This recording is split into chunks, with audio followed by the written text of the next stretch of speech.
Ça Pas vous de va? problème. Ouais, ouais. Eh bien, merci. Merci d'être présent à notre webinaire. Alors, juste un petit rappel. Alors, moi, je suis Véronique Bossière du Technocampus Alimentation et je suis salariée de l'Agence de développement économique des Pays de la Loire qui est Solutions Éco. Et en fait, nous, on est plutôt missionnés au sein du Technocampus Alimentation pour animer la filière agroalimentaire en Pays de la Loire. Donc, nous, on est basé effectivement à Nantes, sur le site de la Giraudière. Donc, juste pour un petit rappel, merci d'être présent à notre webinaire. Juste pour rappeler le contexte, c'est une action que l'on mène, nous, au sein du Technocampus Alimentation depuis quelques temps. C'est une opération qui s'appelle Opération Entreprise en labo. C'est de permettre aux entreprises de mieux connaître les laboratoires de recherche qui sont situés sur notre territoire en Pays de la Loire. Et donc ça, c'était dans ce cadre-là. Cet événement, il se fait en présentiel et faute de participants, avec Maxime, on l'a prévu de le faire plutôt en mode webinaire, de façon à ce que effectivement, c'était un moyen de faire connaître la PLI que Maxime va nous présenter et puis avec ses actions. Juste pour rappel, alors on n'est pas très nombreux, je vous rappelle quelques petites consignes. Pour que en fait tout se passe au mieux, je vais vous demander de couper pour la présentation, quand Maxime va faire sa présentation, couper vos caméras et vos micros. Et vous pouvez poser vos questions via le petit chat qui est entouré sur la slide et les questions seront posées après l'intervention de Maxime. Et là, vous pourrez à ce moment-là réactiver vos caméras et micros et peut-être les poser en direct, ce qui fait qu'on aura un échange beaucoup plus sympa et plus interactif. Et puis, pour rappel, ce webinaire, il est enregistré et vous pourrez le retrouver sur notre page du Technocampus Alimentation dans la rubrique Replay. Je sais qu'il y a certaines personnes qui ne sont pas des Pays de la Loire, donc juste simplement pour vous rappeler ce qu'est le Technocampus Alimentation. En fait, c'est une ressource qui a été créée par la région des Pays de la Loire pour renforcer la compétitivité de toutes les entreprises du territoire. Et ça, nous, on actionne un levier qui est sur l'innovation. Et donc, en fait, notre action, elle est autour de 3 piliers: informer, accompagner et animer. Informer, ben, c'est comme là maintenant. On va faire pas mal de webinaires qu'on propose tout au long de l'année sur des sujets divers, que ce soit techniques, économiques, scientifiques, sur les tendances de consommation, sur de la prospective. Et ben, donc, comme je vous l'ai dit, vous pouvez retrouver ces webinaires sur notre page. Et puis, l'autre action, c'est l'accompagnement. Donc, on accompagne de manière individuelle et personnalisée. On accompagne toutes les entreprises de toute taille, que ce soit les porteurs de projets, des startups, des grands groupes, des PME. Et dans ce cas, nous, notre rôle, eh bien, comme on a un écosystème en région qui est très complexe et dense, nous, notre mission, c'est d'orienter l'entreprise en fonction de son besoin vers le bon expert, vers le bon solutionneur pour que celui-ci puisse l'accompagner dans le développement de son projet. Et puis, comme je vous disais, notre dernier axe, c'est l'accompagnement. C'est l'animation, pardon. Dans ce cas, nous, on anime la filière agroalimentaire en Pays de la Loire et avec un objectif, c'est de créer des synergies entre l'univers de la recherche, de la formation et les entreprises. D'où cette action que nous, on appelle Opération Entreprise en labo. C'est de faire que chacun puisse se connaître mutuellement et prenne connaissance des possibilités et des expertises qui existent en Pays de la Loire. On fait, là, c'est dans le cadre d'opérations entreprises en labo. On a également le pendant qui est chercheurs en entreprise. Et là, c'est qu'on emmène une délégation de chercheurs visiter une entreprise et à cette occasion, l'entreprise va présenter son activité, ses différents services et elle va également présenter ses différents sujets d'intérêt ou ses problématiques de recherche. À l'occasion de cette journée, c'est un premier niveau de connaissance et avec nous dans l'idée qu'il y ait des projets qui s'en suivent. Voilà. Vous pouvez retrouver toutes nos missions, toutes nos actualités sur notre site internet. Je vous encourage à aller le voir. Je vous encourage aussi à écouter nos podcasts qui s'appellent Popine et Popote, qui sont sur différents sujets également. Et tout ça, vous le retrouverez sur notre site. Et puis, pour finir, nos prochains événements, on organise un prochain webinaire avec Audencia sur la thématique, la cible Gen Z, la génération Z. Pour rappel, c'est celle qui est née entre 1997 et 2010. Et l'objectif de ce webinaire, c'est donc le 8 juillet, c'est de comprendre le comportement des jeunes vis-à-vis de l'alimentation pour effectivement construire une offre alimentaire qui fait du sens pour eux. Et puis le prochain également webinaire, c'est le 9 septembre que l'on organise avec l'IGPAC. Ce sont nos rendez-vous packaging alimentaire. Et là, cette fois-ci, c'est sur le thème du vrac. Voilà. Tout ceci pour vous dire qu'on est une équipe de 3 qui œuvront pour animer ce Technocampus Alimentation. Voilà.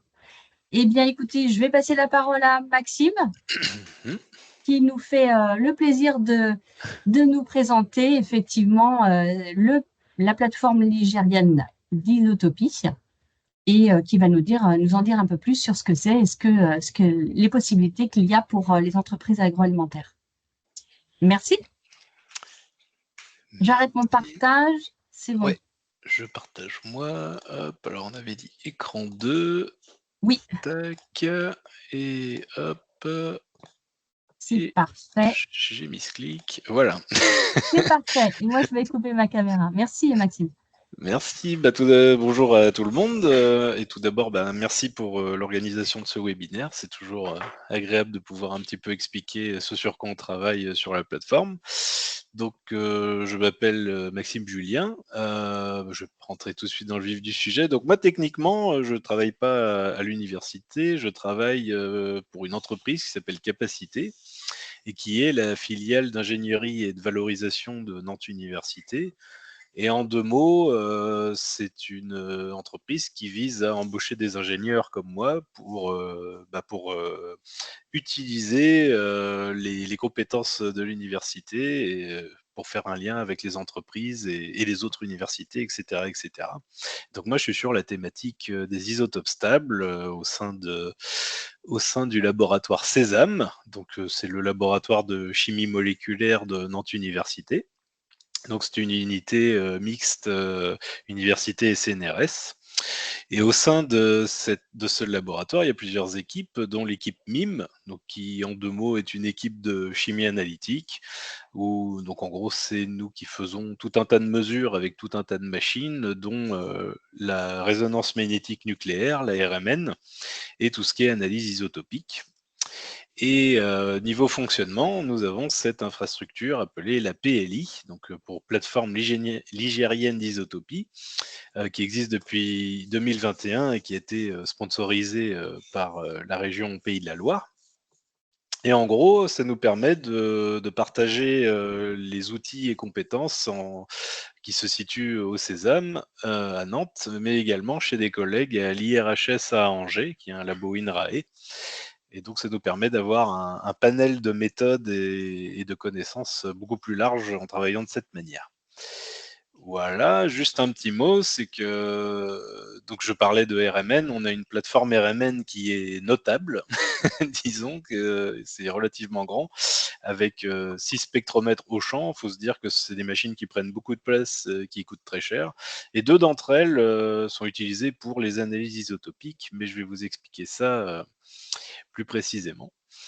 Donc, je vais commencer par une petite introduction sur ce que sont les isotopes stables. Et ensuite, tout le but, ça va être de vous expliquer un petit peu les méthodes que nous avons. Et au travers de divers exemples, entre autres de l'agroalimentaire, mais pas seulement, parce qu'on travaille sur différents sujets. Donc les isotopes stables, voilà, donc je pars vraiment du départ parce que je ne sais pas du tout quelles sont les connaissances de chacun, mais il faut savoir que les éléments chimiques, comme le carbone, ont le plus souvent plusieurs isotopes, c'est-à-dire qu'ils ont, ils ont parfois un nombre de neutrons variable au sein de leur noyau. Donc, si par exemple, si on prend l'exemple du carbone, l'isotope le plus abondant est le carbone 12, dont le noyau contient 6 protons et 6 neutrons. Mais il existe également du carbone 13, qui a un neutron supplémentaire, et également le carbone 14, qui a 2 neutrons supplémentaires. Certains isotopes sont stables et d'autres instables. Donc le carbone 14, j'imagine que tout le monde en a déjà entendu parler pour faire des datations, etc.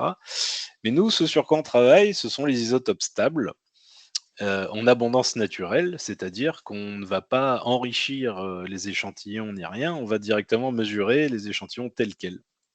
Et donc ce qu'on va mesurer, c'est la proportion d'isotopes lourds sur l'isotope léger. Je vais vous expliquer ça après. Et donc après, il y a tout un tas de notations qui existent pour ça, mais c'est un outil qui permet en gros de quantifier l'abondance en isotopes lourds dans les molécules. Et bah, du coup, à quoi ça sert finalement de faire ça? Eh bien, la présence d'isotopes lourds au sein des molécules va modifier leurs propriétés physico-chimiques, c'est-à-dire, par exemple, donc là j'ai symbolisé un isotope léger en bleu et un isotope lourd en rouge. Donc, si on reprend mon exemple de carbone 12, carbone 13, eh ben, il s'avère que les isotopes légers ont un diamètre légèrement supérieur aux isotopes lourds. Et également, plus intéressant, les liaisons entre deux isotopes légers sont plus longues qu'entre un isotope léger et un isotope lourd. Donc lorsqu'on trace ce genre de diagramme d'énergie, donc sans rentrer trop dans le détail, mais on voit que l'énergie d'une liaison comportant un isotope lourd est plus basse que celle d'un isotope léger, ce qui fait que lorsqu'on veut rompre la liaison, il faut plus d'énergie pour briser une liaison comportant un isotope lourd. Donc là, ça montre que la présence d'isotopes lourds va modifier la réactivité des molécules. Il va y avoir une sélectivité isotopique. Et tout ça va faire que, en fonction de l'origine et de la manière dont a été préparé un composé, eh bien, sa composition isotopique, c'est comme ça qu'on l'appelle, va varier. Il y a plein de choses qui peuvent faire varier l'abondance isotopique d'une molécule. Donc tout d'abord, il y a tout ce qui est source, c'est-à-dire est-ce que le composé dont on parle est naturel ou synthétique? Ce qui peut servir souvent en agroalimentaire, lorsqu'on veut prouver par exemple qu'on utilise de la vanilline issue de gousses de vanille et non pas de la vanilline synthétique ou naturelle mais modifiée chimiquement. Lorsque ce composé est synthétique, est-ce qu'il est issu du recyclage? C'est quelque chose aussi qu'on peut étudier, ou est-ce qu'il est directement issu du pétrole? Lorsqu'il est naturel, de quel organisme ça provient? Parce qu'une même molécule issue de 2 plantes différentes, par exemple, peut avoir une signature différente. L'origine géographique va jouer également, et puis tout ce qui est voie métabolique, et cetera, et cetera. Les moyens de production vont changer ça également, vont changer la composition isotopique. Si on parle de molécules synthétiques, si on a 2 voies de synthèse qui permettent de fabriquer la même molécule, eh bien, on peut avoir des signatures différentes à l'arrivée. De la même manière, est-ce que si on utilise des enzymes plutôt que de la chimie, on va obtenir des choses différentes, d'où la différence entre naturel et synthétique souvent. La manière dont sont conservés les composés, la manière dont ils ont été purifiés, le rendement des réactions, tout ça, tout ça. J'ai mis 3 petits points parce que la liste est relativement infinie. En gros, tout ce qui touche à la production d'une molécule, qu'elle soit naturelle ou non, va lui donner une signature isotopique différente, ce qui fait qu'on peut utiliser ce genre d'indicateur pour étudier l'origine des molécules. Donc je donne quelques... Là, c'est juste pour illustrer un petit peu, avant de rentrer dans nos capacités, disons, sur la PLI. Là, par exemple, c'est une carte du monde qui montre l'abondance en oxygène 18, donc un isotope lourd de l'oxygène, et l'abondance en deutérium, l'isotope lourd de l'hydrogène, pardon. Donc on voit qu'il y a une grande variation au niveau de la Terre, avec une abondance maximale au niveau de l'équateur. C'est juste pour vous illustrer un petit peu.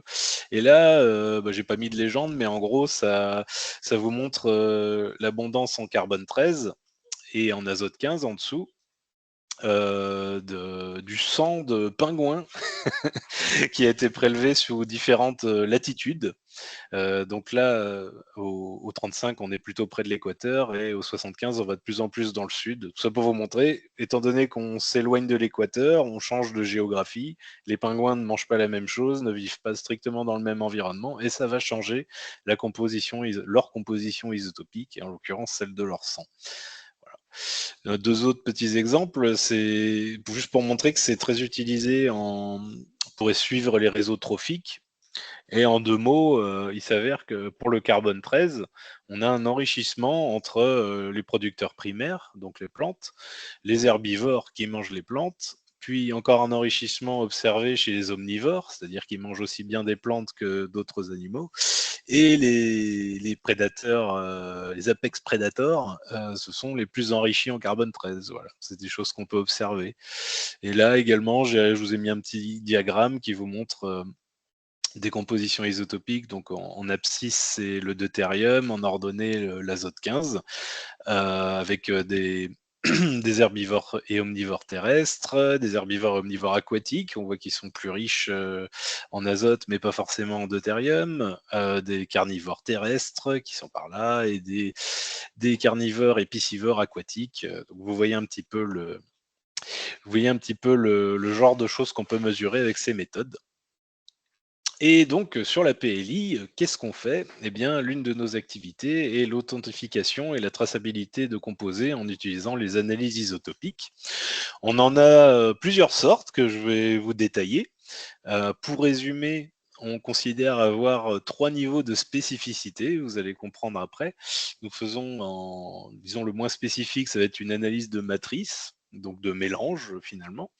La seconde spécificité, c'est l'analyse composée spécifique, où là, on va mesurer, plutôt que mesurer une matrice complexe, on va mesurer une ou plusieurs molécules séparément de cette matrice. Et ensuite, nous avons les analyses position spécifiques. C'est encore une autre histoire. Je vais vous détailler ça dans cette présentation. Et l'exemple que je prends le plus souvent, c'est le vin et l'éthanol, pour deux raisons. La première, c'est que on peut analyser le vin et l'éthanol en général sur l'ensemble des méthodes qu'on possède, et également parce que c'est des produits que la plupart des gens consomment, et ça parle un petit peu. Et aussi, je l'ai déjà un petit peu fait, mais je focus énormément sur le carbone 13. Pareil, parce que l'analyse de cet élément est applicable à l'ensemble des techniques que nous possédons pour tout un tas de raisons. Et également, le carbone 13, c'est ce qu'il y a de plus efficace, disons, après 50 ans de recul, pour étudier l'origine des molécules, l'origine métabolique, disons. Métabolique, chimique ou synthétique ou venant d'un organisme, etc., etc. Alors que le deutérium, l'oxygène, tout ça, ça explique plutôt la géographie. Voilà, donc on va rentrer dans le dur. C'est la partie vraiment méthode. Voilà, donc n'hésitez pas à poser des questions à la fin de la présentation. Donc là, avant de débuter le détail des techniques que nous avons spécifiquement, je vais vous expliquer un petit peu ce qu'est la spectrométrie de masse de rapport isotopique, donc ce qu'on appelle l'IRMS plus couramment. C'est en fait un appareil de spectrométrie de masse, comme son nom l'indique, mais un peu particulier, avec un détecteur bien particulier. C'est-à-dire que cet équipement ne peut analyser que des gaz simples. Donc, ce que j'entends par gaz simple, c'est du dioxyde de carbone, du diazote, etc., etc. Et ce qui veut dire que, par exemple, lorsqu'on veut analyser une composition isotopique en carbone 13, eh bien, on va être obligé de convertir notre échantillon en dioxyde de carbone, et c'est lui qui va être analysé. Donc ensuite, ce dioxyde de carbone, par exemple, va être ionisé pour pouvoir être analysé. Et ensuite, il y a un champ magnétique qui va permettre de dévier différemment les ions formés en fonction de leur masse. Donc pour illustrer ça, hop, je mets l'exemple du carbone 14. Donc comme je disais, si on veut faire une analyse en carbone, il va falloir convertir notre échantillon en dioxyde de carbone. Donc on va faire une étape de combustion. On va littéralement brûler notre échantillon. Donc c'est une combustion contrôlée, etc., etc. Et donc on va avoir notre CO2 et le champ magnétique va séparer les trois masses possibles, c'est-à-dire les masses 44, 45 et 46. ces masses d'ions dépendantes, étant dépendantes de l'abondance isotopique à l'intérieur de l'ion. C'est-à-dire que la masse 44 correspond au carbone 12 et à l'oxygène 16, donc uniquement des isotopes légers de ces deux éléments. La masse 45 comporte un carbone 13 et la masse 46 comporte un oxygène 18. Et en gros, la machine va littéralement compter les ions captés, ce qui va générer un courant électrique.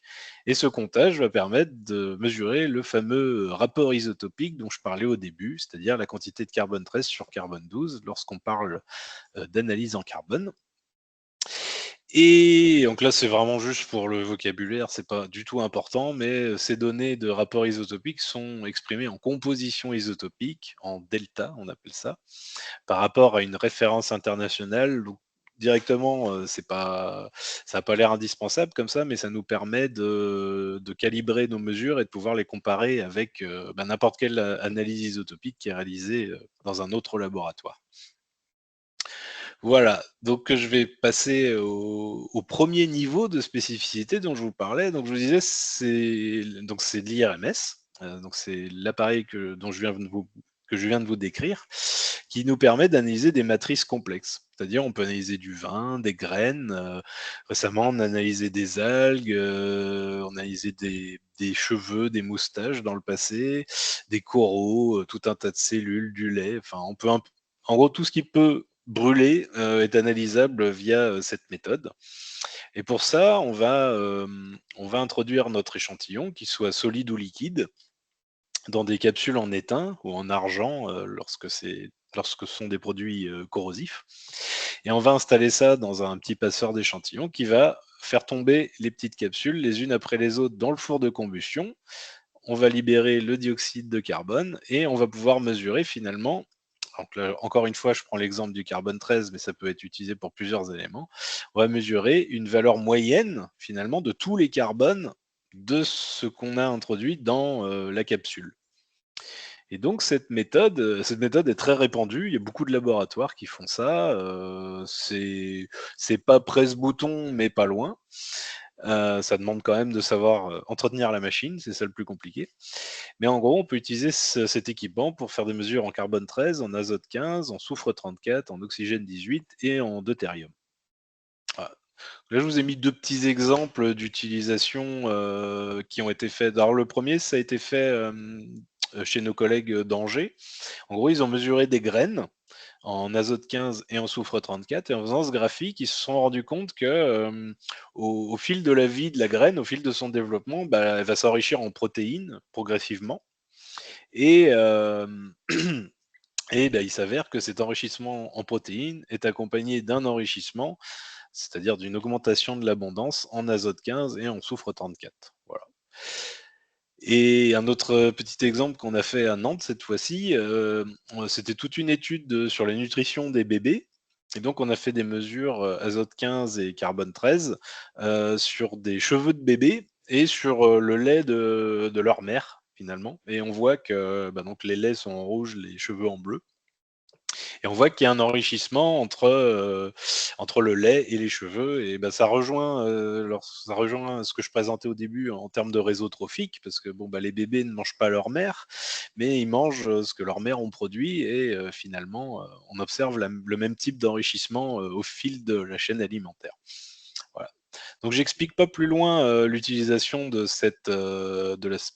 de ce niveau de spécificité de machine. Je vais passer directement au deuxième niveau où là on parle d'analyse isotopique composée spécifique. Donc comme son nom l'indique plus ou moins clairement, plutôt qu'analyser un mélange, eh bien cette fois-ci on va pouvoir isoler une molécule ou plusieurs et l'analyser séparément du reste. Et en fait, le fait de faire ça, ça va nous permettre d'étudier des choses, disons, un peu plus précises en utilisant une molécule sonde d'un mélange, comme par exemple, plutôt qu'analyser du vin entièrement, qui regroupe tout un tas de molécules différentes, très diluées dans de l'eau, eh bien, on va pouvoir isoler l'éthanol, par exemple. Donc, comment ça fonctionne? Eh bien, c'est le même équipement que précédemment, à la différence que, en amont du four de combustion, on installe une chromatographie en phase gazeuse donc qui permet de séparer les molécules et d'en isoler certaines. Donc si on injecte une boisson alcoolisée, par exemple, on l'injecte, on va pouvoir isoler l'éthanol. Cette fois-ci, c'est uniquement l'éthanol qui va passer dans le four de combustion, être converti en dioxyde de carbone. Et à ce moment-là, au lieu d'avoir une valeur moyenne de tous les carbones, de toutes les molécules de l'échantillon, bien cette fois-ci, on va avoir une moyenne des carbones de la molécule d'éthanol. D'où le fait qu'on est un peu plus spécifique. Alors, il y a eu un tas d'applications. Donc cette méthode-là, elle est applicable au laboratoire aussi bien en carbone 13 qu'en azote 15. Voilà. Et donc, oui, on a eu plusieurs applications au labo. On a fait beaucoup de choses sur les acides aminés.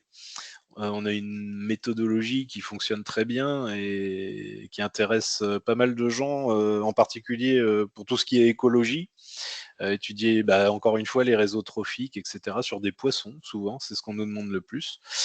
On a également plus récemment fait des développements sur les acides gras. Donc, si on veut utiliser des huiles, par exemple, eh bien, on peut très bien séparer les différents acides gras d'une huile et les analyser séquentiellement, un par un, avec cet équipement. Et juste pour illustrer, on a fait par exemple des mesures de MTBE sur des thématiques plutôt de pollution. Et là, actuellement, on travaille un petit peu sur le styrène pour, pour une application dans le recyclage cette fois-ci. Donc, je vais vous dire 2 mots sur la méthode en acide aminé. Donc, de la même manière que précédemment, on peut partir plus ou moins de n'importe quelle matrice. Là, j'ai regroupé des choses qu'on a fait récemment. On a pas mal bossé, comme je disais, sur des poissons, du plancton, des plantes, des algues, des coraux, tout un tas de cellules diverses et variées. Ouais, on a travaillé sur du foie humain il y a pas longtemps.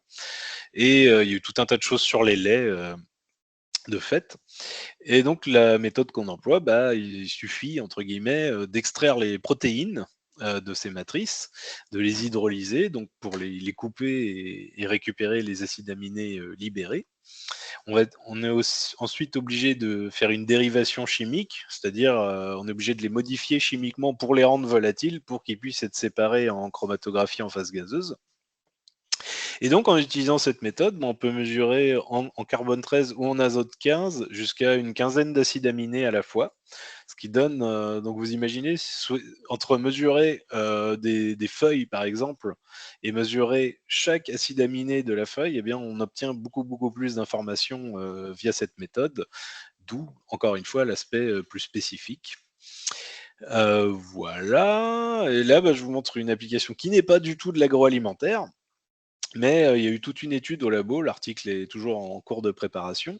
Mais là, ce sont des mesures en azote 15 d'acides aminés de cellules, alors soit cancéreuses, soit saines, mais c'est pour ça que c'est marqué adjacentes. C'est-à-dire que on prend par exemple une tumeur et on va prendre les tissus qui sont juste à côté, qui eux sont sains. Donc c'est vraiment le même type de tissu. La seule différence entre les deux, c'est qu'il y a certains qui sont cancéreux et d'autres qui ne le sont pas. Et des différences significatives ont pu être détectées si on prend les premiers histogrammes, l'alanine. On voit que les tissus adjacents sont plus riches en azote 15 que les tissus cancéreux. Et c'est quelque chose qui a souvent été observé, un enrichissement des cellules cancéreuses en azote 15 accompagné d'un appauvrissement en carbone 13. Voilà. Mais encore une fois, avec ça, on peut voir plus de détails. Et en fait, ça permet aussi le fait d'identifier que tel ou tel acide aminé est modifié. Eh bien, ça va permettre d'étudier, d'identifier quelle voie métabolique est atteinte. Là, je vais passer un peu plus vite, mais c'est exactement le même procédé, mais cette fois-ci avec les lipides.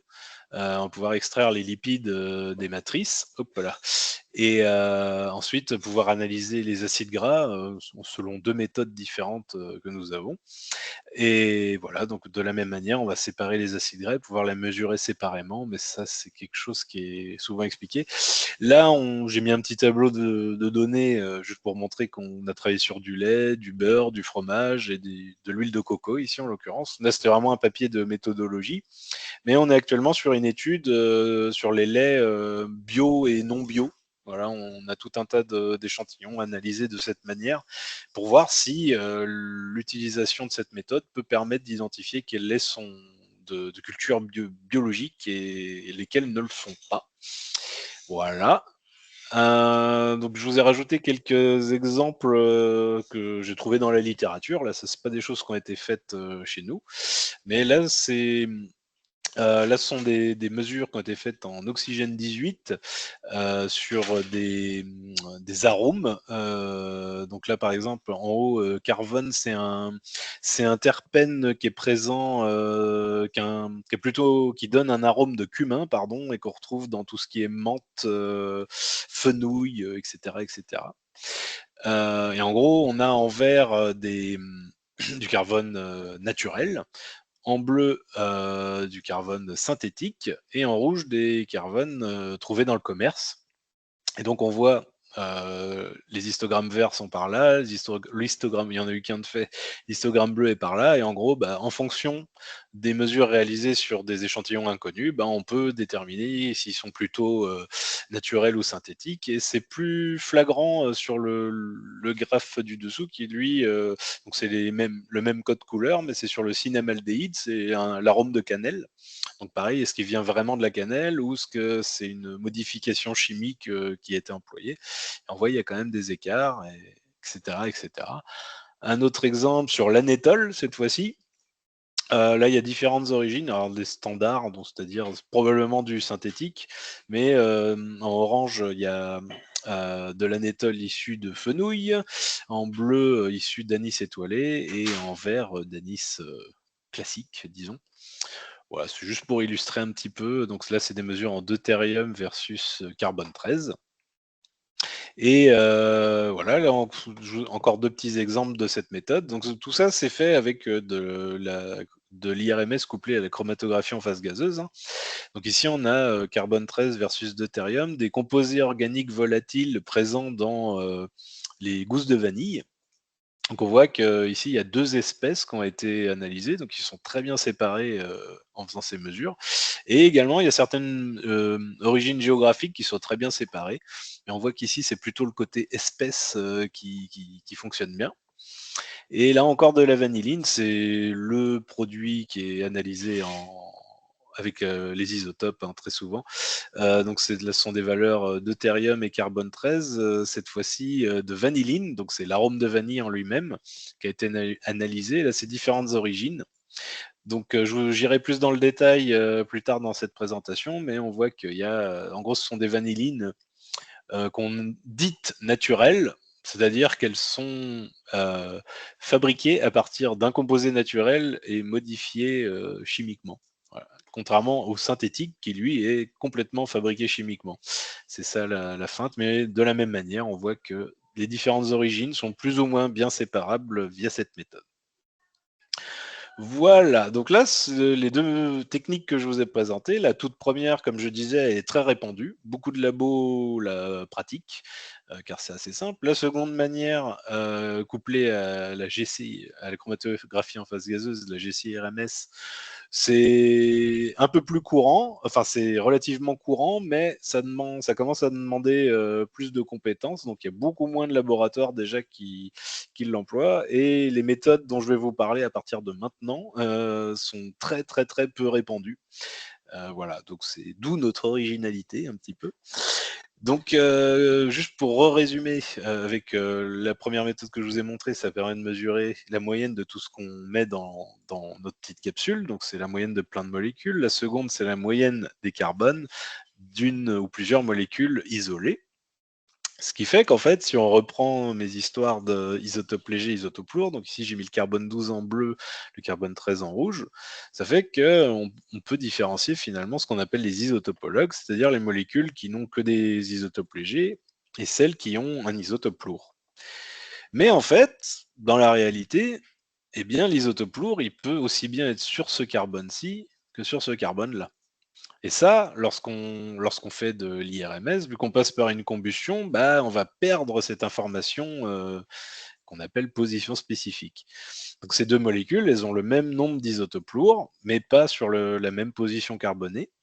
On appelle ça des isotopomères. Bon, puis juste pour info, ça existe d'avoir des molécules qui ont deux isotopes lourds, enfin en l'occurrence deux carbone 13, c'est ce qu'on appelle des clumped isotopes. Mais là, ça commence à être vraiment très peu abondant parce qu'en gros, c'est 1,1% de 1,1%, donc on commence à être sous la limite de détection des méthodes classiques. Et donc la question s'est posée, c'est comment finalement garder cette information intramoléculaire lors des analyses isotopiques. Comment quantifier finalement ces isotopomères? C'est des questions que se sont posées plusieurs personnes depuis un moment. Et bien, c'est pour cette raison que différentes méthodes d'analyse isotopique position spécifique, PSIA, ont été développées au cours du temps. Ce qui fait qu'avec la première méthode dont je vous parlais, on peut mesurer tout ce qu'il y a dans le vin, par exemple. Avec la seconde méthode, on peut mesurer l'éthanol. Et avec cette troisième méthode, on va pouvoir mesurer chaque carbone. Et croyez-moi, croyez-moi pas, il y a parfois de grosses différences entre les positions carbonées. D'où le fait qu'on est plus ou moins spécifique. Et donc, comment on fait de l'analyse isotopique position spécifique? Eh bien, il y a deux grosses techniques, par résonance magnétique nucléaire, par RMN, qui initialement été développée dans les années 80 pour le deutérium, et plus récemment, enfin, ça commence à plus être si récent, mais depuis 2007 en carbone 13, et une autre méthode couplant la GCI-RMS à de la pyrolyse que je vous présenterai en toute fin, mais là, je vais vous faire un petit topo sur la RMN, car c'est notre spécificité ici à Nantes. Alors, comment ça marche?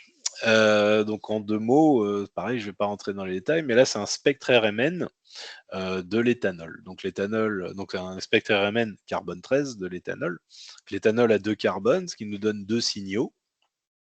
Et en fait, donc la RMN, c'est pas une méthode qui est directement quantitative, mais en employant les bonnes conditions, on peut la rendre quantitative et ainsi quantifier la quantité d'isotopes lourds de carbone 13 sur chacune des positions carbonées. Pour ça, on fait, je disais, de la RMN quantitative. Je vous passe les détails de la manière. On va ensuite pouvoir mesurer les aires des signaux obtenus. Et ainsi, on va pouvoir calculer la composition isotopique, delta, de chaque position carbonée. Et donc, en fait, on va littéralement quantifier ces deux isotopomères dont je parlais précédemment. Donc oui, je refais l'historique, ça se répète un petit peu, mais en gros, cette méthode a été développée dans les années 80 au labo à Nantes. Alors ça s'appelait pas le Sésame à l'époque, mais nous sommes des héritiers de ce laboratoire. Et voilà, donc la méthode à l'époque s'appelait la SNIF NMR en anglais, Site Specific Natural Isotope Fractionation Nuclear Magnetic Resonance, qui a été brevetée. Et en français, ça s'appelle la RMN FINS, et ce qui a mené en 1987 à la création d'une petite entreprise qui s'appelle Eurofins. Je ne sais pas si vous avez déjà entendu parler, mais voilà, donc c'est né au laboratoire à Nantes avec les professeurs Martin et Martin, mari et femme. Voilà. Donc ça, c'est juste le titre de la première publication sur ce sujet. Et donc là, je mets juste la première publi de mesure en carbone 13 cette fois-ci. Voilà, pour le petit historique. Et donc, à quoi ça sert? Voilà, parce que depuis tout à l'heure, je vous dis c'est plus spécifique, mais finalement, voilà, à quoi ça peut bien servir?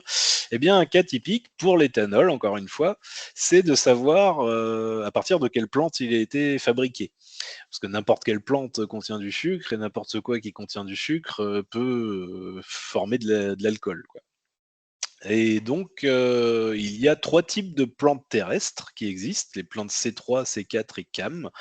Ces trois types, leur différence majeure, enfin la seule différence qu'elles ont d'ailleurs, c'est leur manière de fixer le dioxyde de carbone lors de la photosynthèse. En gros, certaines espèces, enfin certains types de plantes sont plutôt adaptés aux hautes températures, etc., etc. Et donc, on se retrouve avec trois types de métabolisme qui existent. Et la présence de ces trois types de métabolisme va avoir un impact sur la composition isotopique en carbone 13 des sucres que ces plantes forment, et donc de la composition isotopique en carbone 13 de l'éthanol qui est produit à partir de ces plantes. Donc on peut voir, donc en bleu j'ai symbolisé des valeurs de plante C3, en rouge de C4 et en vert de CAM. Donc ce qu'on voit, c'est que l'isotopie classique, disons, donc la GCI-RMS que je vous montrais précédemment de l'éthanol, eh ben, permettent très bien de séparer les plantes C3 des plantes C4 et CAM. Mais ces deux-là, ces 4 écames, elles se chevauchent. Ce qui fait que on ne peut pas forcément les différencier. Mais lorsqu'on utilise l'analyse position spécifique, là je vous ai symbolisé l'éthanol avec un carbone bleu sur le méthyle et un carbone vert sur le CH2, que j'ai mis le bleu en ordonnée et le vert en abscisse, et bien là, ça dessine des clusters. On peut bien séparer ces 3 origines avec les plantes de type C3 ici, les C4 ici, telles que la canne à sucre ou le maïs, et les plantes CAM comme l'agave et l'ananas. Et donc on est bien content de pouvoir différencier le type de plante, mais il faut savoir que ça, c'est la méthode officielle pour identifier l'origine botanique de la tequila. Parce que la tequila, la vraie de vraie, de bonne qualité, est faite à partir d'agave, et elle est souvent coupée à la canne à sucre ou au sirop de maïs qui sont beaucoup moins chers à la production. Et voilà, donc c'est une fraude très répandue, et cette méthode, c'est la méthode officielle qui permet d'identifier l'origine d'une tequila. Voilà. Un autre exemple dont je vous ai déjà un peu parlé, c'est la vanilline. Donc, comme on voyait précédemment, je ne suis pas rentré trop dans le détail, mais il y a 3 types, disons, de vanilline sur le marché. Il y a celle, effectivement, donc la vanilline, c'est l'arôme de vanille, hein, c'est cette molécule-là. Elle peut être directement issue de gousses de vanille, comme on s'y attend, mais également elle peut être synthétique, c'est-à-dire vraiment produite chimiquement, potentiellement avec des réactifs issus du pétrole, par exemple. Mais elle peut être dite naturelle, c'est-à-dire fabriquée à partir d'une molécule naturelle, comme par exemple ici du glucose de maïs, et modifiée alors, chimiquement ou biochimiquement, ici c'est une fermentation, pour former de la vanilline. Et donc, il y a énormément, la vanilline, c'est une des molécules naturelles les plus chères sur le marché, à ma connaissance en tout cas. Et donc, pas mal d'entreprises comme Firmenich, donc c'est une entreprise suisse qui fait des glaces, des yaourts, entre autres. Ils utilisent beaucoup de vanilline et ils cherchent à savoir régulièrement l'origine de leur vanilline. Lorsqu'ils vendent un produit comme étant vraiment issu de gousse de vanille, ils aiment bien s'assurer que ce soit bien le cas. Donc ils contrôlent leurs fournisseurs. Et donc la RMN, donc là c'est moins direct, là c'est des résultats d'analyse statistique obtenus à partir de la RMN isotopique de vanilline. Donc la vanilline, elle a 1, 2, enfin 7, 8 carbones, ce qui fait qu'il y a 8 paramètres mesurés pour chaque molécule. Et donc, grâce à ça, en faisant des analyses statistiques, ici une analyse en composantes principales, pour ceux qui connaissent, eh bien, on peut différencier assez facilement la vanilline issue directement de gousse de vanille. Et également, on peut voir ici, on avait 2 origines géographiques, Madagascar et l'Indonésie. On peut les différencier par exemple de celles produites à partir de glucose de maïs, comme j'avais présenté à gauche. On en fabrique également avec la lignine, il y a la curcumine, du curcumin, le génol et isogénol issus du clou de girofle. Il y en a qui sont fabriqués directement à partir du riz. Et aussi tout ce qui est guaiacol. Alors ça regroupe des synthétiques et des hémisynthétiques. Mais vous voyez un petit peu le nombre de fraudes qui peuvent exister sur la vanilline et comment ça peut être contré grâce à cette méthode.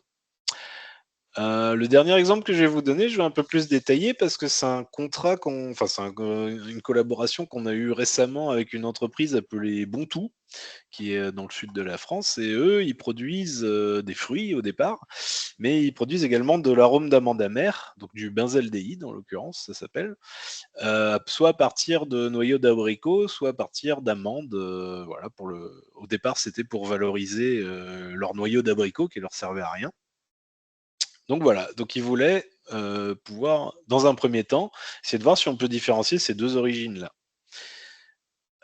Et donc pour ça, alors je vous passe les détails du pourquoi, du comment, mais le benzaldéhyde, en gros, il est instable. Il va s'oxyder naturellement et ça pose des problèmes aussi bien pour les mesures que pour sa conservation générale. Donc moi, j'ai dû le modifier chimiquement assez simplement en faisant une oxydation. Je le convertissais en acide benzoïque. Voilà. Donc c'est cette molécule-là finalement qu'on analyse, mais les mesures faites sur cette molécule correspondent à l'abondance isotopique de la molécule de départ. Et donc, alors c'est très fouillis, hein, je vous montre ça euh, juste pour donner un exemple, mais donc on voit Ici, j'ai mesuré, il y a les différents carbones de l'acide benzoïque, pardon, 1, 2, 3, 4, 5 carbones. Et donc ici, on a la composition isotopique de chacune des positions carbonées. Donc on peut voir que pour les carbones C1, C2, C3, ça se chevauche globalement. Donc les points verts, ça vient de l'amande et les points rouges de l'abricot. Pour les carbones 4 et 5, on voit qu'il y a deux petits groupes qui se dessinent. Alors, faut y croire très fort, hein, mais, mais voilà, ça se sépare. Et donc, ce qu'on a fait, hop, là, c'est les mêmes résultats, sauf que j'ai mis la composition isotopique du carbone 4 versus le carbone 5, et on voit que bon, ça se chevauche légèrement, mais on a quand même deux groupes qui se forment. On arrive à séparer les deux origines botaniques. Alors ça, c'était un pré-projet parce que finalement, entre l'amande et l'abricot, c'était pas, comment dire, c'était pas extrêmement intéressant pour eux. La prochaine étape, maintenant, ça va être de travailler sur, de la même manière que la vanilline, sur du benzaldéhyde naturel, comme disent les vendeurs de produits, qui est fabriqué à partir de cinamaldéhyde et en une étape d'oxydation va donner du benzaldéhyde. Et ça, c'est un produit qui inonde le marché, qui est fait à partir de cannelle de Chine, le cannelier de Chine, qui s'appelle Cinnamomum cassia, et bah, qui comparé au benzaldéhyde produit à partir de noyaux d'abricot, qui lui est réellement naturel, bah, il coûte 4 fois moins cher. Donc en gros, bah, le marché de l'arôme d'amande amère est envahi par les Chinois et Bontout nous a contactés pour développer un outil qui permettrait de séparer ces deux origines. Voilà, donc c'est en cours et également on va travailler sur des choses un peu plus de fond parce que comme je disais dans l'introduction, eh bien la manière de purifier les produits va modifier leur composition isotopique et entre autres le benzaldéhyde pour être purifié est distillé et ça cause des problèmes dans les mesures, etc., etc. Donc vous voyez un petit peu le genre d'application qu'on peut faire. Et avant de finir, je vous montre une toute dernière méthode, alors qui n'est pas encore installée au laboratoire, mais on est en cours on finalise nos achats pour installer tout ça. Mais en gros, c'est un système de GC-IRMS comme précédemment. Donc, si vous regardez que la droite de la diapo, c'est la même chose que précédemment, mais à laquelle on greffe un autre four, un four de pyrolyse et une autre chromatographie en phase gazeuse. Et là, en gros, ce montage-là va permettre d'injecter un mélange, qu'on peut repartir sur l'éthanol une nouvelle fois, isoler l'éthanol. L'éthanol va passer dans le four de pyrolyse et être coupé. Donc cette fois-ci, c'est pas une combustion, c'est vraiment une coupure thermique.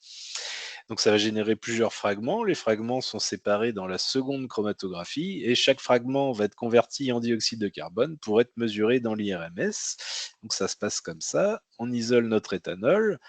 Là, ça donne deux fragments. Tac, ces fragments sont séparés, chacun converti en dioxyde de carbone et donc mesuré. Et je vous passe les détails des étapes de calibrage, etc. Mais on peut, de cette manière, comme avec la RMN, mesurer les différentes positions carbonées. Donc ça a l'air redondant comme ça par rapport à l'autre méthode, mais cette méthode-là, elle a certains avantages que la RMN n'a pas, etc., etc. Et inversement. Donc voilà, c'est intéressant pour nous de développer les deux approches. Juste pareil, juste pour illustrer, je ne rentre pas dans les détails, mais donc cette méthode, elle a déjà été appliquée sur l'éthanol. Donc voilà, là, il y a plusieurs choses, du vin, du shochu, du cointreau, de bières différentes, du whisky, de la tequila. Voilà, c'était juste pour illustrer. Également sur l'acide acétique du vinaigre, donc de la même manière, plusieurs origines, etc., etc. Et bah, c'est juste pour dire que je sais m'en servir. Et que moi, j'ai travaillé avec cette méthode sur le gaz naturel quand j'étais postdoc au Japon. Voilà, donc voilà, on va installer ça très prochainement au laboratoire. Et donc, bah, j'arrive à la fin là. Donc tout ça pour vous dire, on peut analyser les isotopes de différents éléments. On a deux méthodes clés avec différents modules à chaque fois. Historiquement, on a pas mal travaillé sur tout ce qui est industrie agroalimentaire, mais également il y a pas mal d'applications en nutrition, écologie, climat, tout ça est lié. Pas mal d'études métabolisme, et donc avec des applications en santé ou en dopage également. Également certaines applications cosmétiques, ce qui rejoint un petit peu l'agroalimentaire pour tout ce qui est pour tout ce qui est arômes, etc. Comme je disais rapidement, on travaille depuis, c'est très récent, on travaille un petit peu sur le recyclage. Moi, quand j'étais en thèse, j'ai bossé sur de la pollution. Et historiquement, ces méthodes-là, ce sont des géochimistes qui les ont développées et également des applications en anthropologie. Donc nous ne sommes pas experts en tout, mais, mais on peut s'adapter à toutes ces thématiques. Donc une nouvelle fois pour résumer, on a 3 niveaux d'analyse avec 2 machines différentes. La première, très commune, il y a un tas de labos qui la font. La seconde, faut commencer à réfléchir un petit peu pour s'en servir correctement, ce qui fait qu'il y a un peu moins de labos qui le proposent. Et l'analyse position spécifique, c'est vraiment notre spécialité ici. Voici les membres de la PLI. Donc, côté nantais, on a le professeur Serge Acoca, qui est notre responsable scientifique, Mathilde Grand et Anne-Marie Schieforst, je sais jamais comment dire ton nom, pardon, qui sont connectés aujourd'hui. Voilà, on travaille tous les 4 sur la plateforme. Et côté Angers, il y a le professeur Guillaume Cherkez, qui lui est expert en plantes, globalement, biologie des plantes, et Julie Lalande, qui est responsable de la plateforme là-bas. Là, ce sont tous nos sponsors et autres. Donc, également, on travaille en étroite collaboration avec tout ce qui est plateforme RMN au sein du laboratoire. Mais on fait partie de Biogène Ouest et Corsair, donc qui sont de structures régionales. Nous faisons également partie du réseau, c'est pas un réseau, c'est l'infrastructure Metabo Hub. Donc c'est pour des applications métabolomiques au niveau national. Évidemment, nous sommes toujours en contact avec la région Pays de la Loire et Capacité, donc mon employeur est également manager, non c'est pas manager, responsable administratif, disons, de la plateforme. Donc voilà, donc si vous êtes intéressé par ce genre d'analyse, n'hésitez pas à nous contacter ou à me contacter directement. Voilà, ça fait un peu carte de visite pour finir. Eh bien, merci pour votre attention. Hop, j'ai arrêté le partage. Merci Maxime. C'est parfait. C'est très complexe hein, et puis très, très détaillé. C'était très clair en tout cas pour moi. Merci. Je ne vois pas de questions via le chat, mais si, je vous invite à réactiver vos caméras et si vous souhaitez poser des questions en direct de vive voix, n'hésitez pas. C'est peut-être plus simple. Euh, voilà. La parole est à vous si vous souhaitez réagir. Euh, à- voilà. Si vous souhaitez réagir suite à ce que Maxime nous a présenté, n'hésitez pas. Ah, faut le digérer, hein. Solène, vous avez une Oui, alors moi question peut-être? j'avais une petite question effectivement. Alors, merci pour la présentation parce que moi je découvrais toutes ces technologies. Vous parliez tout à l'heure de détection par exemple vanilline. Est-ce qu'on peut faire ça aussi sur des matrices par exemple, nous on produit des brioches. Est-ce que sur un produit fini on est en mesure de faire ou il faut le faire plutôt sur la matière pure? Alors sur un produit fini, comme j'expliquais, vu qu'on a différents niveaux d'analyse, eh bien, on pourrait techniquement directement brûler des brioches pour faire les mesures, mais D'accord. on mesurerait finalement un mélange de toutes les molécules de la brioche. Après, à partir d'une brioche, on pourrait en extraire différentes molécules qu'on pourrait analyser. Voilà, et lorsqu'on a des quantités plus abondantes des produits, eh bien, on peut en isoler une plus grande quantité et potentiellement faire de la RMN, des choses comme ça. Donc tout dépend de ce que vous voulez, ce que vous voulez démontrer Rechercher, finalement. ouais. Il y a pas d'effet matrice qui pourrait masquer en fait les arômes et par Voilà. exemple que vous puissiez plus les détecter. C'est un peu En ça. fait, pas d'effet matrice, plus la matrice est complexe et plus c'est Complexe, ouais. compliqué de les isoler finalement. Et après, vu qu'il y a une étape de cuisson, je ne Oui, sais pas c'était comment aussi ça se ça passe. ma deuxième question, c'est est-ce que malgré une cuisson La vanilline, typiquement, je sais pas, on mange un tas de choses cuites qui contiennent de la ouais. vanilline, donc Oui, j'imagine j'imagine qu'il y qu'il en en a. reste à la fin, je Hmm, suppose J'imagine un qu'il y a peu. Il doit y avoir une partie non négligeable qui reste, présente, ouais. Mais oui, effectivement, le plus simple, oui, c'est finalement c'est plus simple de travailler sur les ingrédients directement, que sur le produit fini. Mais typiquement, ce que je montrais, la dernière méthode que je montrais, le but de ça, c'est pour donner une idée. La RMN, en général, c'est bien d'avoir 100 milligrammes d'une molécule pure. La seconde méthode que j'ai montrée, vu que ça passe par des étapes de découpage de molécules, et cetera, c'est plus compliqué à mettre en place sur des grosses molécules, mais là, on parle de micromoles, voire nanomoles de composés. D'accord. Donc tout est une histoire de compromis. C'est toujours comme ça, ouais. Mais la vanilline en elle-même, ouais, la RMN marche très bien. Et donc là, j'ai présenté la version basique, mais il y a des développements toujours en cours qui permettent de diminuer la quantité d'échantillons nécessaires, etc., etc. Et l'isolement de la vanilline, c'est quelque chose qui se fait depuis très longtemps. Mais je sais qu'historiquement, oui, mon ancien directeur de thèse, Gérald Romeau, je sais qu'il a déjà bossé sur 10 litres de glace pour avoir suffisamment de vanilline pour faire une analyse, ouais. Donc c'est possible, mais c'est plus compliqué. Et je trouvais intéressant aussi, vous disiez que c'était encore à l'étude, si je ne me trompe pas, là, par exemple, différencier un lait bio d'un lait Mmh, conventionnel.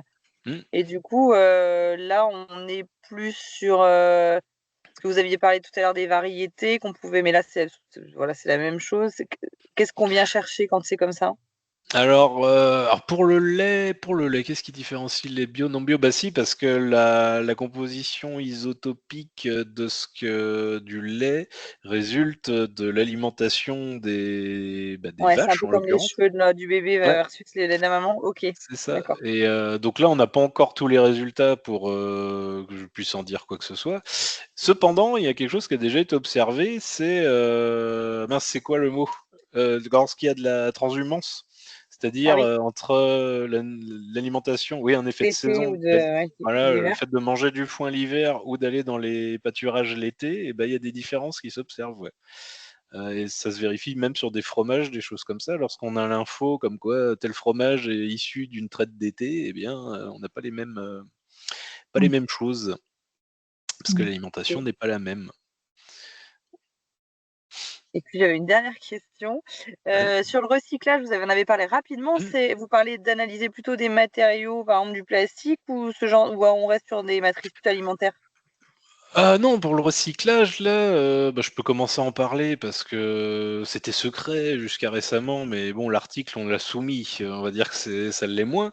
Mais là, on a un gros projet avec, Michelin, qui souhaite, s'assurer, de l'origine recyclée du styrène qu'ils utilisent pour le polystyrène, des pneus. Mmh. Ah oui, Voilà. OK. Donc voilà. Donc en gros, on a, d'une part, ils nous fournissent des échantillons, pareil, de différents fournisseurs, dont ils savent que c'est du styrène vierge, directement issu du pétrole ou bien du recyclé. Ils en recyclent aussi eux-mêmes en labo et nous, on doit faire tout un tas de tests, et cetera, et cetera. Et voilà. Et le styrène, je sais pas, point de vue structure, ça ressemble vaguement à la vanilline et du coup, c'est un bon candidat justement pour la RMN que j'ai présentée. Et donc voilà, on a tout un projet sur ça. Et voilà. Et sur le recyclage, bah oui, potentiellement, donc c'est pas demain, mais le but à plus long terme, ouais, ce serait de pouvoir éventuellement travailler sur des produits finis également. Et Mmh. donc de dire si c'est recyclé, pas recyclé, et éventuellement, en fonction des résultats, parce qu'on n'a pas encore de recul là-dessus, est-ce qu'on pourrait quantifier le pourcentage de recyclé et non recyclé? Parce que souvent ils disent oui, c'est recyclé à 30%. Voilà, on pourrait s'amuser à voir si c'est vrai ou si c'est pas vrai. Sachant Ouais. que les vendeurs peuvent être de bonne foi parce que c'est peut-être leur fournisseur de matériaux qui, eux, sont. Parce que les tests, enfin, il n'y a pas de test actuel. Voilà, c'est surtout ça le truc. Oui, C'est c'est que ça, ouais. c'est que du déclaratif, ouais. Mmh. Donc nous, on essaye, via Michelin, de mettre un pavé dans la mare et de dire: «Non, mais en fait, potentiellement, on essaye de développer une méthode qui permet de vérifier ça, finalement». Mais on en est au stade, c'est Oui. Ok, merci. Est-ce qu'il y a d'autres questions? Je ne vois pas dans le chat. Non. Pour rebondir sur ce qui a été dit sur le lait, je fais mon petit fonds de commerce.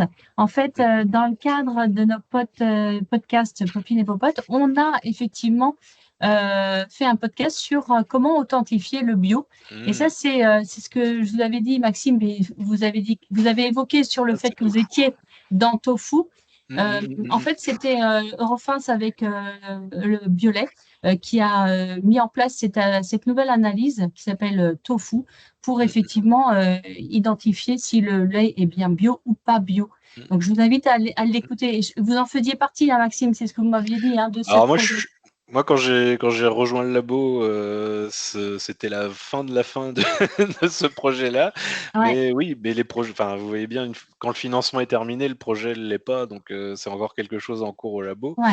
Mais il y a eu le lait, il y a eu le blé aussi beaucoup. D'accord. Et on a un autre projet qui n'a rien à voir justement sur le vin actuellement. C'est plutôt du côté Angers qu'ils ont ça, mais pareil, faire des mesures sur le vin pour voir est-ce qu'il est bio, pas bio, et entre autres faire des mesures en azote 15, ça permet de voir un petit peu la manière dont ça a été fertilisé, ce genre de choses. D'accord. Enfin Donc voilà. voilà, c'était un petit clin d'œil, une petite parenthèse pour effectivement compléter un petit peu les propos de Maxime sur le sujet. Eh bien, écoutez, s'il n'y a pas d'autres questions, merci Maxime pour cette présentation. Merci à vous. Donc, on pourra la retrouver sur notre site internet en replay. Et puis, merci à vous, participants en tout cas. Et puis, bon après-midi. Merci à vous aussi. Merci. Et si vous Et voulez Solène, ouais, si voilà. vous voulez visiter le Oui. labo, il n'y a pas de problème. Oui, j'arrive alors. Dans ce Quitte cas-là. à s'être trompé. Très bien. Merci.